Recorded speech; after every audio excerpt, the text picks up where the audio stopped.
This week, the entire nation of Israel was thrilled as we saw Edan Alexander being released from captivity.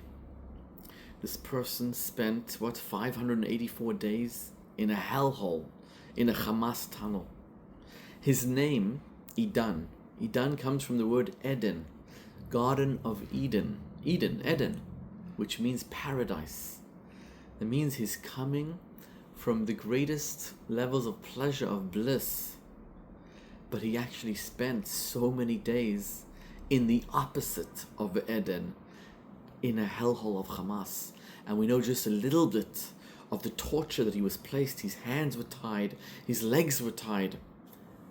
He had a sack on his head. And because he was a soldier, they tortured him, they starved him.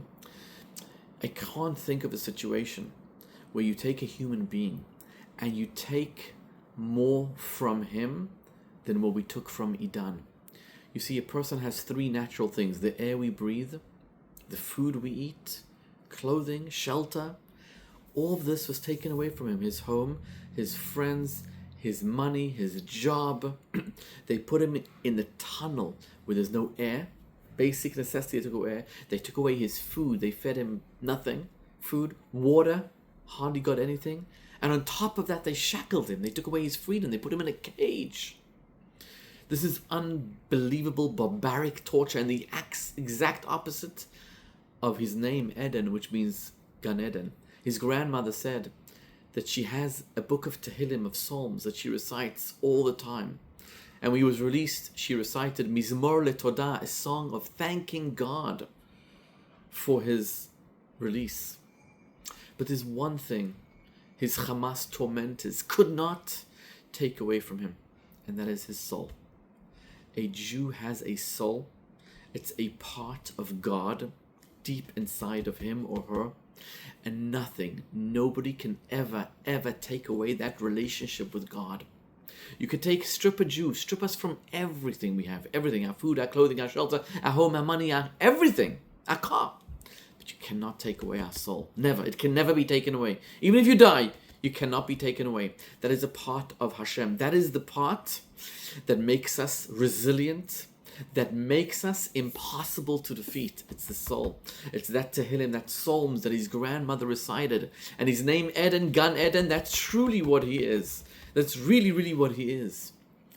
And you notice that all the nation of Israel, if you're Reform, Conservative, Orthodox, Haredi, Liberal, doesn't matter what kind of Jew, we all share in the great joy of seeing Edan released from captivity. Why? Because we are all brothers and sisters. Why? Because we all have that soul, which is a part of God inside of us. So all Jews is one. If you're in Thailand, if you're in Johannesburg, if you're in Melbourne or Sydney or London or France or Los Angeles or Miami or Florida or Chicago or New York, makes no difference. We all love him, and we all so joyful and so happy at his release. This is what makes the nation of Israel so unique, so beautiful, so incredible. We all brothers and sisters. This is also the message of Lag BaOmer. Lag BaOmer, the week that Edan was released in. Lag BaOmer, Rabbi Akiva teaches us, Ve'ahavta l'reyacha kamocha, love a fellow Jew as you love yourself. Love a fellow Jew as you love yourself means just like I love myself, despite my faults, despite my insecurities, I still love myself. That is how we're supposed to love every single Jew. And we have that love because we see it when the hostage is released. The day Edan was released was also a Jewish holiday, Pesach Sheni. It's the holiday that if you weren't able to offer the sacrifice on the first Passover, God gave us a second opportunity to offer the sacrifice on Pesach Sheni. It's a holiday. We eat matzah. I eat matzah this week. Pesach Sheni teaches us that we never, ever give up. We always have a second chance in life. We always have a second opportunity. So we never, ever give up. This is tremendous messages, tremendous power.